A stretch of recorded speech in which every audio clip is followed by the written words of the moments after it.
Salut les voyageurs! Aujourd'hui on se retrouve pour une nouvelle vidéo, la review du chapitre 980. Quel plaisir de se réveiller avec un chapitre à lire après la pause de la semaine passée. Avant de commencer à en parler, toi cher voyageur qui passe par là, je te vois. Abonne-toi pour faire partie de l'aventure Logpause. Et n'oubliez pas d'activer la cloche, je compte sur vous. Comment dire? Ce chapitre est passé tellement vite, mais a mis en avant la guerre telle qu'on l'imaginait bien plus tôt que ce que je ne pensais. Le chapitre débute sur Luffy en colère qui, après s'être souvenu de Otama qui avait à peine, si ce n'est rien à manger, alors que ses ennemis de leur côté jettent la nourriture en se moquant justement des habitants du village des restes, le village d'Okobore. L'impulsivité, c'est une caractéristique de Luffy, on le sait. Il ne fallait pas trop lui en demander pour qu'il garde son calme. Un calme qui s'est transformé en colère à travers son Elephant Togen. Un acte qui a donc levé des questions de la part des ennemis et a donc attiré leur attention. Kid et son équipage qui étaient présents en ces lieux se sont alors vus choqués de l'impulsivité de Luffy, qui n'a pas su rester discret, mais comme le dit Kid, c'est le moment de profiter de ce raffut pour avancer plus vite et les devancer. Au geste de Luffy s'ajoute celui de Zoro qui a bien retrouvé son chemin en suivant Luffy même s'il était en hauteur. C'est à se demander comment il a fait pour y arriver.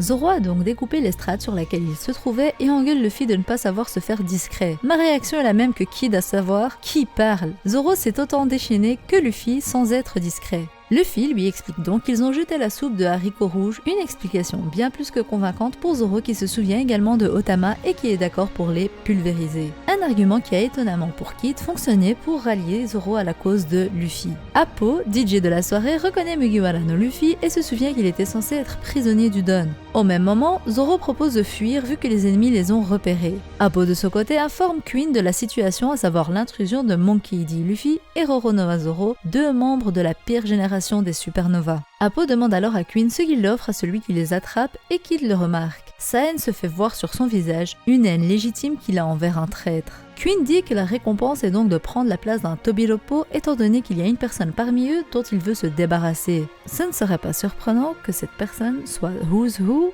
ou encore Sasaki.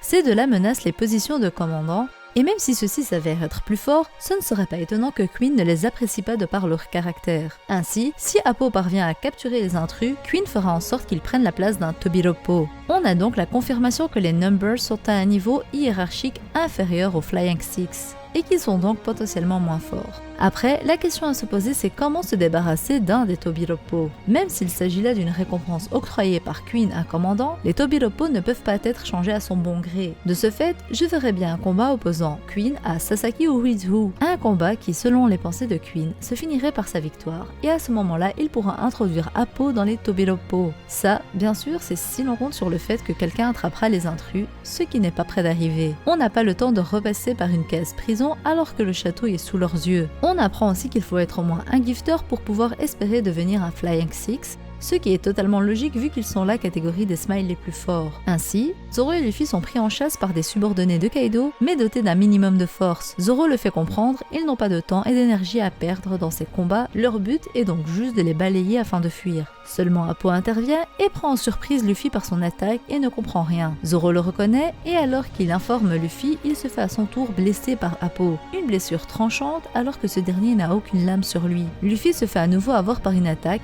une explosion suite à son fruit du démon, un paramécia dont on ignore le nom mais qui lui permet de jouer avec le son, ou plus précisément la musique. Queen qui assiste au spectacle en rigole et dit que ce n'est pas fun à voir vu qu'ils ne combattent pas réellement. Zoro comprend la situation dans laquelle ils sont et prend Luffy inconscient afin de fuir, leur but étant de garder leur réserve pour le combat contre Kaido.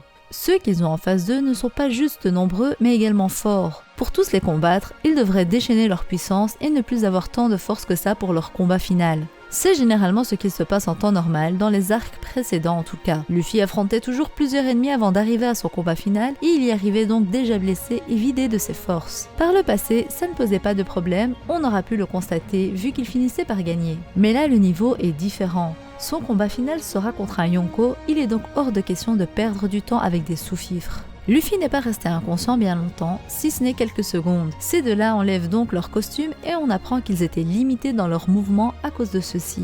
Appo essaie encore de les viser en disant qu'ils sont encore à portée de tir. On apprend donc là qu'il a un certain rayon, un peu comme le Ope Nomi de Law. Alors que Appo souhaite déclencher son attaque, Killer essaie de retenir son capitaine Eustace Kid qui se dirige à pleine puissance sur Appo. Seulement, Kid n'est plus capable de se faire discret également. La personne qui a causé leur situation actuelle, le traître Appo est en face de lui. Kid nous sort son attaque, Punk Gibson sous la tête étonnée de Appo. Une fin de chapitre des plus plaisantes quand on pense à ce que Appo s'est mangé dans la figure. Bien évidemment, il faut comprendre par ce chapitre que le fait que Luffy et Zoro aient pris des coups était logique et qu'il ne faut pas les sous-estimer maintenant. Ils viennent de goûter pour la première fois au pouvoir de Appo sans en connaître les capacités. C'est donc normal d'être perdu au début. Leur blessure n'est pas si grave que ça au final vu qu'ils courent sans problème. Il est vrai que la blessure de Zoro avait l'air importante, mais c'est Zoro. On peut limite appeler ça une égratignure. En soi, Appo est très fort mine de rien et il n'est pas à sous-estimer. Sur Chapondi, il était le seul à avoir réussi à porter un coup à Kizaru en lui lançant une explosion à distance. Il a donc réussi à surprendre un amiral. Il est donc normal que Luffy et Zoro se soient vus pris par surprise par cette attaque. Quant au haki de l'observation de Luffy, il a certaines conditions à respecter comme le calme par exemple et la concentration. Il n'était pas du tout dans ces conditions étant en colère et étant en pleine tentative de fuite face aux nombreux ennemis. Donc non, ce qu'il a appris face à Katakuri n'a pas servi à rien. On va bien le voir utiliser son haki de l'observation dans un vrai combat. Le chapitre ayant touché à sa fin de cette manière, on peut se dire qu'on se concentrera sur Kid vs Appo dans le prochain chapitre.